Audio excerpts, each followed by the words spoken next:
कृषि क्रांति सबसे पहले कौन से देश में हुई? इंग्लैंड। और औद्योगिक क्रांति? इंग्लैंड। जिनके संरक्षण में क्रांति हुई, ठीक है, तो उनका नाम क्या था? मतलब उस समय बैंक ऑफ इंग्लैंड की स्थापना 1694। कोयले को क्या क्या कहा जाता है? काला सोना और उद्योगों की जननी। डर्बी परिवार की 3 पीढ़ियों के विशेष योगदान है इसमें, ना? तो क्या क्या है आपको? अब्राहम डर्बी प्रथम, सर्वप्रथम कोक का प्रयोग। सेकेंड अब्राहम डर्बी द्वितीय।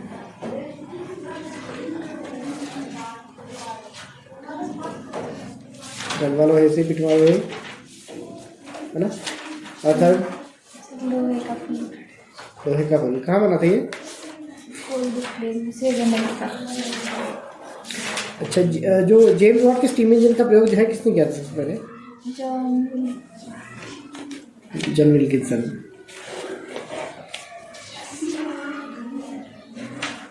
सेफ्टी लैम्प हम्फ्री फॉर्मी लगा देना, हम्फ्री डेवी, और 1815 में ये आविष्कार हुआ था। इसका मतलब महत्व क्या था? इसका क्या होता? अगर हम सेफ्टी लैम्प का यूज़ कर रहे हैं तो कहाँ पे इसका यूज़ होता है? सर, जो जमीन के अंदर अंधेरा पड़ा हुआ था। तो यही लैम्प था, कोई और लैम्प नहीं चलता था उसमें? विशेष तौर पर ये कहाँ प्रयोग होता था? खदानों में, है ना? जैसे कि आपने बोला कि पेट्रोलियम बताया था ना, पेट्रोलियम में इसमें एक दिक्कत क्या होती है कि जैसे जो भी कहीं भी अगर हमने जो है आपने देखा होगा कि बात जो वो ये पेट्रोल पंप्स होते हैं ना, इसके आसपास जो है वो हम मतलब कोई ज्वलनशील पदार्थ नहीं ले जा सकते अपने साथ, है ना? क्योंकि ये क्या होता है, ये जो है वो आग को पकड़ सकते हैं। इसलिए दिक्कत क्या होती थी, जैसे खदान में जाते थे ना, खदान खानों के अंदर जब जाते थे तो उसमें जो वो एक गैस का आवरण बना होता था, तो जैसे ही जो है वो अगर कोई सिंपल लैम्प हम वहाँ पे जलाते तो वो विस्फोट कर देता था, एकदम वो आग पकड़ के वो विस्फोट कर देता था, ठीक है? तो उस हिसाब से ये सेफ्टी लैम्प, मतलब इस लैम्प को ले जाकर हम जो है वो आसानी से इसकी बिना किसी विस्फोट के जिसको यूज में ला सकते थे। फ्लाइंग शटल का आविष्कार? John Kay. Spinning jenny? James Hargreaves. Water frame का आविष्कार किसने किया था? Richard Ark. क्या क्या यूज क्या हुआ इसमें? मैं एक वैसे जनरली मतलब एक चीज जानना चाहूंगा, दो इसमें नाम है, आर्कराइट का वाटर फ्रेम एंड कार्टराइट का पावर लूम, दोनों में फर्क क्या है? इसमें मैं आपको बताता हूँ।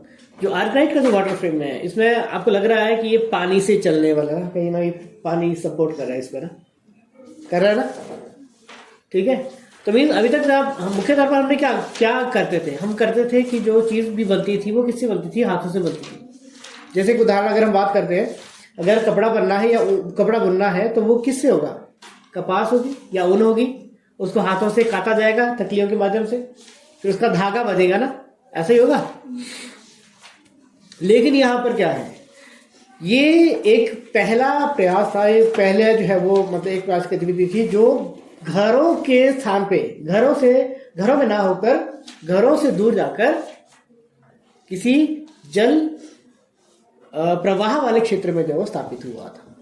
जैसे एक छोटा सा उदाहरण दूंगा, एक घराट देखा है, पानी से चलता है ना? एक वो एक चक्की होती है ना, एक तो चक्की होती है, वो तो आपको बिजली से कहीं पे भी आप उसको मतलब इंस्टॉल कर सकते हैं। लेकिन एक होता है घराट मीन्स जो है वो चलेगा, लेकिन चलेगा किससे? पानी की शक्ति से। वो बिजली नहीं है, बिजली मतलब मीन्स जो घराट का फॉर्मेशन है वो जो है वो आपका वाटर जो है उसका सोर्स जो है वो वाटर है, ओके? लेकिन दूसरी जो मशीनें होती हैं वो क्या है? पावर बोलते हैं ना चीज को भी, बिजली को भी।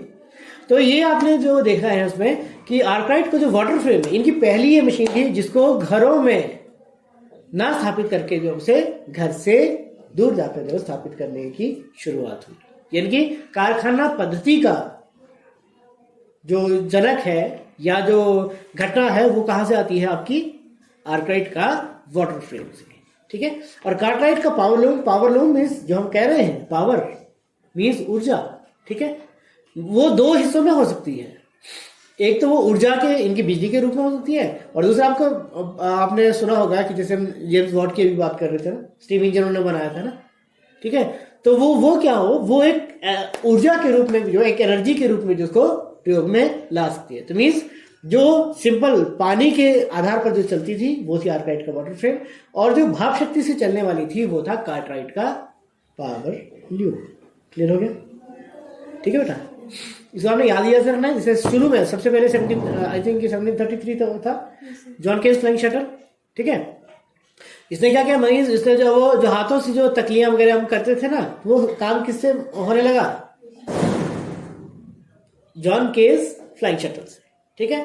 तो मीन्स उसमें वो तकले लगे हुए थे वो उससे, लेकिन उसमें क्या था, उसमें कुछ ड्रॉबैक्स थी। फिर आने वाला जो उसका मॉडल था इनकी हारग्रीव्स की स्पिनिंग जेनी, तो उसमें एक साथ 8 तकलियां लगी हुई थी। इसमें 8, अब सोचो एक तकला एक टाइम में जब वो अगर ऊन या धागा काटेगा तो वो स्लो होगा, 8 तकले एक साथ करेंगे तो वो बहुत ज्यादा होगा। लेकिन इसमें दिक्कत क्या थी कि इसका जो है वो धागा एक तो बारीक तो था, लेकिन वो जल्दी जल्दी टूट जाया करता। क्लियर। फिर उसके आगे वाली जो मशीन थी वो, जैसे वाटर फ्रेम में क्या हुआ, दोनों ही शक्तियों की जो है वो, दोनों ही मशीनों की जो खामियां थी उसको दूर करने का प्रयास किया गया। यानी कि वो वहां पे तेजी भी बरकरार रही और साथ में धागा भी मजबूत होने लगा, ठीक है। और इसमें जो है जैसे सैमुअल का जो है क्रॉम्पटन म्यूल भी था, उसमें बहुत मखमल की तरह जो धागा कपड़ा था वो तैयार होता था। और जैसे आर्कराइट का वाटर फ्रेम, इनकी पानी की शक्ति से चलने वाला ये मशीन थी, और कार्टराइट का पावर लूम जिसमें भाप को शक्ति के रूप में जो वहां पर प्रयोग किया जाने लगा। क्लियर बेटा। एक इसमें माइनस स्ट्रेंथ है, ये क्या है, इसका आविष्कार किसने किया था,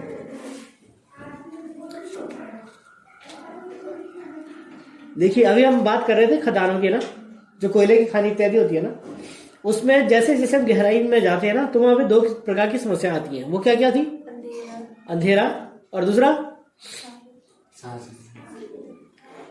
अंधेरा और दूसरा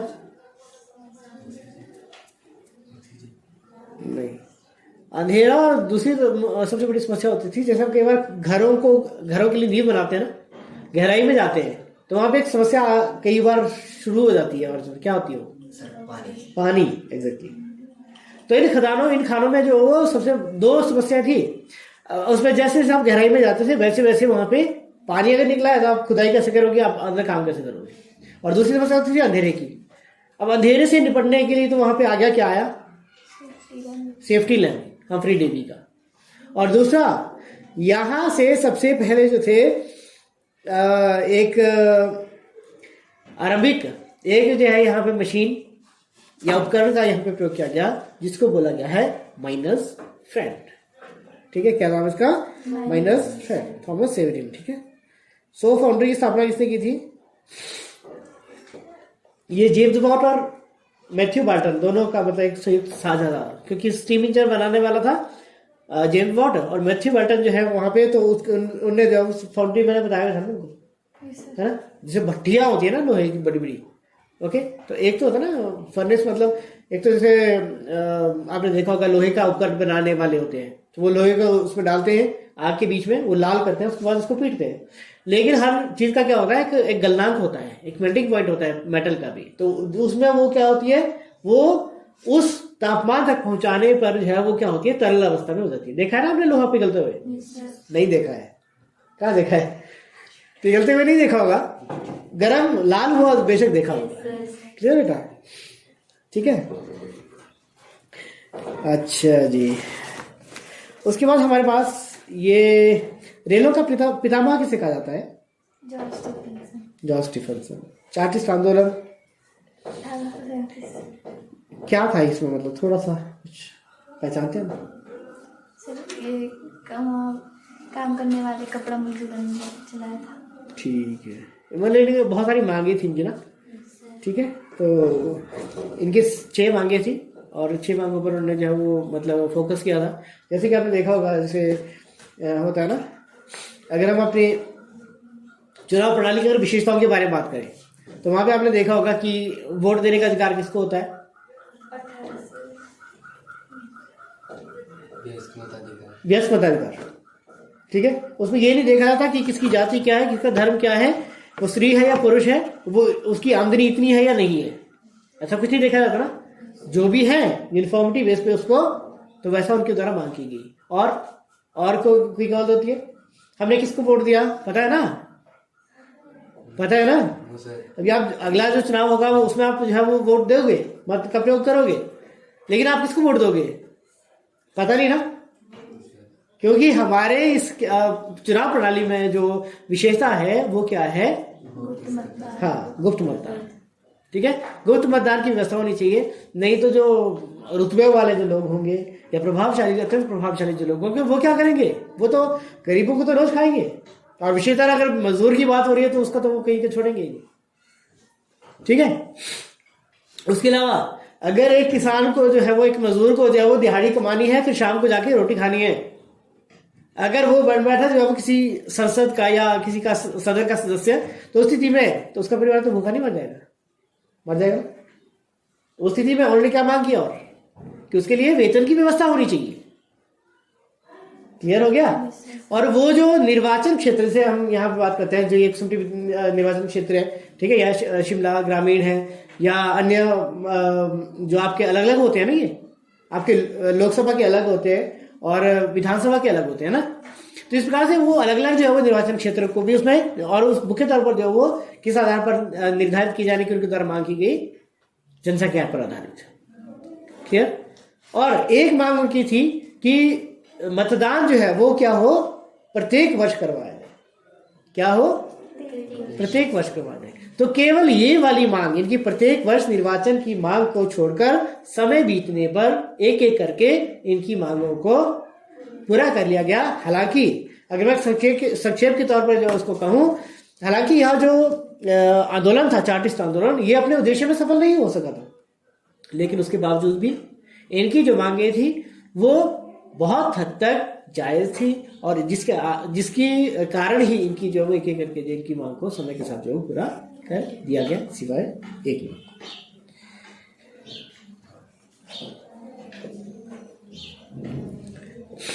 इंग्लैंड का फ्रांस के साथ युद्ध कब हुआ? 1793 से 1815।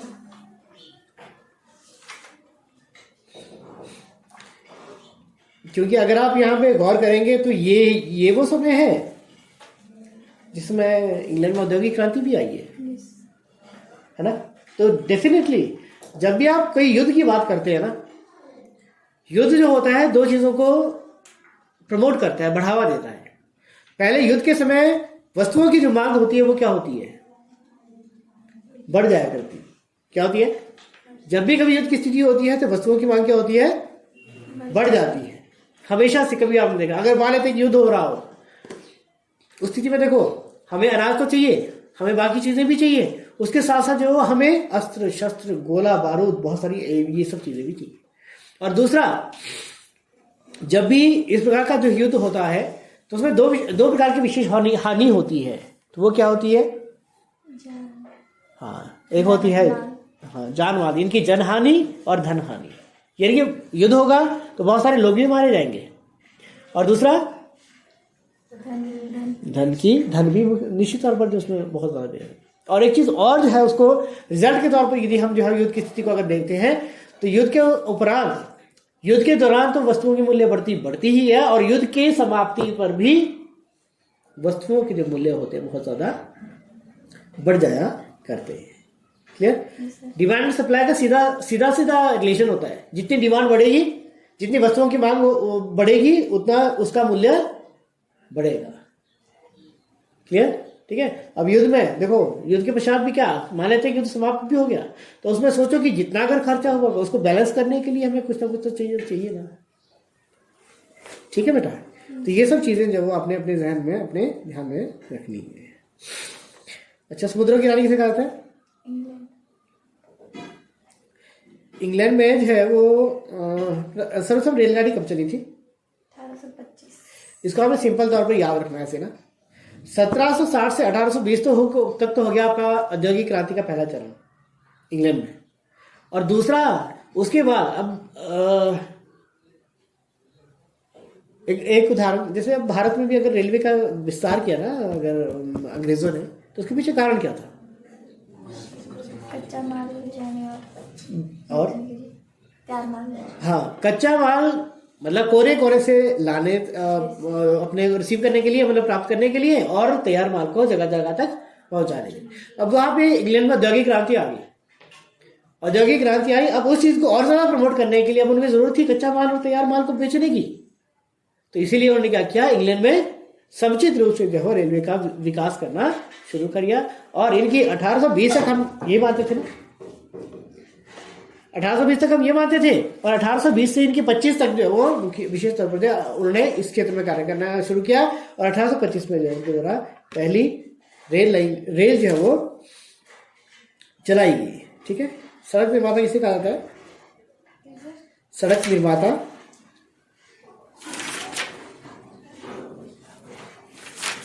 जॉन मैटकॉक। ये लुडिज्म आंदोलन का नेतृत्व किसने किया था? हाँ, जनरल नेड लुड ने। कुछ कोई बताएगा मुझे कि लुडिज्म क्या है?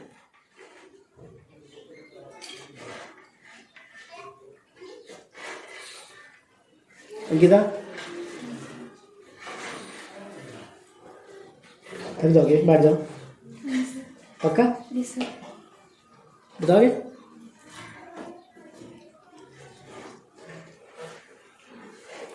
शाबाश, जल्दी ठीक है, बताइए।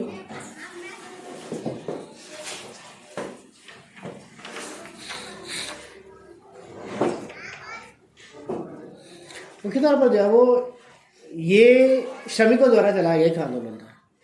और निश्चित तौर पर ये क्यों था? क्योंकि इन श्रमिकों के हाथ से, मतलब श्रमिकों ने अपना जो दुश्मन होना वो किसको माना? इन मशीनों को। क्योंकि मशीनों की वजह से जो वो क्या हुआ कि उनके हाथों से जो मतलब आजीविका का जो साधन था वो छिन गया। एक उदाहरण, जैसे यहाँ पे तो ये काम चला हुआ है ना, ये मजदूर लोग काम कर रहे हैं। अगर ये मजदूर लोग ना काम करके जो अगर इसमें मशीन यहाँ पे आती तो एक मशीन शायद कुछ ही घंटों में ये सब कुछ काम करके जो वो निकल जाती। तो इन मजदूरों को ये काम नहीं मिलना था ना फिर। क्लियर? तो कहीं तो जनरल नेड लुड के नेतृत्व में जो वो मुख्य तौर पर जो वो आपके 1811 या 1813 से लेकर 1817 ईस्वी तक ये जो वो जनरल नेड लुड के नेतृत्व में ये आंदोलन चल रहा था, जिसने मशीनों को अपना दुश्मन माना था। लेकिन उन्होंने तोड़फोड़ का सहारा नहीं लिया, इन मशीनों को तोड़ा फोड़ा नहीं, किसी प्रकार की क्षति नहीं पहुंचाई। इस तरफ जाओ सर आगे। ठीक है बेटा, समझ आ रहा है? दूसरा अपना पीटरलू नरसंहार के बारे में भी बात करनी है ना? ठीक है, ठीक है।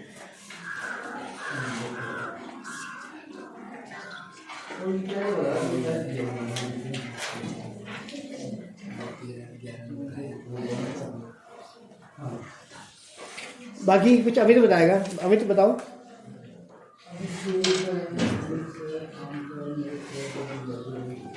बताओ।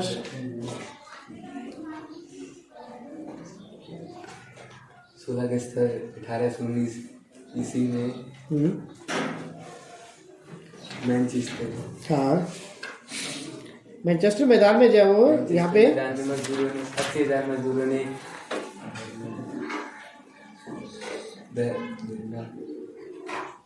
ठीक है धरना प्रदर्शन किया था। और उस पर जो है वो चाहते थे, वो मतलब मांग कर रहे थे। मुख्य तौर पर मांग क्या होती है? मांग जो है वो मतलब अपने अधिकारों को ट्रेड यूनियंस बनाने का, संघ बोलते हैं इसको ना, मजदूर संघ की इस चीज को जो है वो आपने